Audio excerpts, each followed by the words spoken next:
அன்பான உலக இந்திய தமிழ் மக்களுக்கு, தமிழன் தமிழச்சிக்கு, பசும்பொன் ஐயா அவர்களுக்கு சமர்ப்பணம்.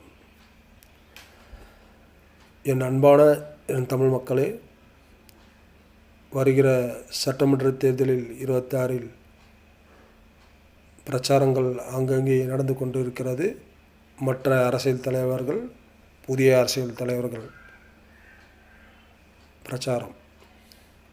அந்த பிரச்சாரத்தில் அவர்களை பற்றி தான் பேசுகிறார்கள் தவிர மக்களை பற்றி யாராவது பேசுகிறார்களா? மக்கள் என்னென்ன துன்பப்படுகிறார்கள், துயரப்படுகிறார்கள் என்று யாராவது பேசியிருக்கிறார்களா?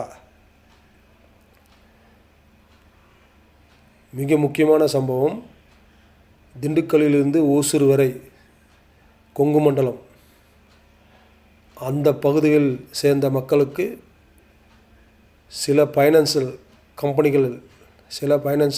கம்பெனிகள் மூலமாக ரொம்ப கஷ்டப்படுறாங்க. அந்த ஃபைனான்ஸ் கம்பெனியில் பயங்கர கஷ்டப்படுறாங்க. என்ன காரணம்னா, அதில் வட்டிக்கு பணம் வாங்குகிறாங்க.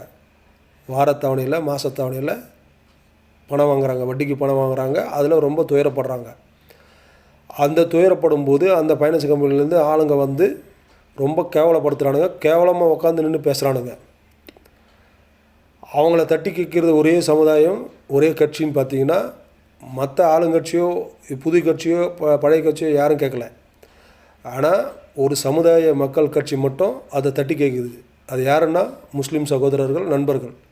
அவங்க கட்சி தான் அந்த கொங்கு நாடு பகுதியில், அந்த திண்டுக்கல்லேருந்து ஒசூர் வரை அவங்க தான் தட்டி கேட்குறாங்க. மற்ற யாரும் எந்த கட்சியும் தட்டி கேட்கறதில்ல.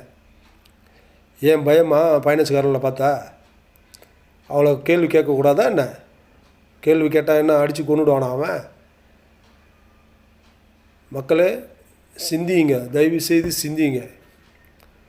நம்ம தமிழ் மக்களுக்கு, கொங்கு நாடு மக்களுக்கு மட்டுமல்ல, மற்ற இடத்துலையும் நடக்கிறது. ஆனால் கொங்கு நாடில் இருக்கும் மக்கள், ஏழை மக்கள், எளிய மக்கள், பாமர மக்கள், நடுத்தர மக்கள் பற்றி தான் அடிக்கடி ஊடகத்தில், இதுபோல் ஊடகத்தில் அடிக்கடி செய்தியாக வருகிறது.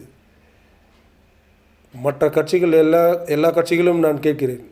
உங்கள் கட்சி சேர்ந்த நபர்களும் கூட அங்கே இருப்பார்கள். கொங்கு நாட்டில், மற்ற தமிழ்நாட்டில், எல்லா இடத்திலும் அவங்களும் கண்டிப்பாக வட்டிக்கு வாங்கியிருப்பாங்க ஃபைனான்ஸ் கம்பெனியில். அந்த ஃபைனான்ஸ் கம்பெனி மூலயமா என்ன துயரங்கள் வருதுன்னு தயவுசெய்து அதை பாருங்கள். முதல்ல ஒரு மனுஷன் கஷ்டப்படும் போது தான் அவங்க கடன் வாங்குவான். நல்லா இருக்கும்போது கடன் வாங்க மாட்டான். அதை தயவுசெய்து சிந்திங்க.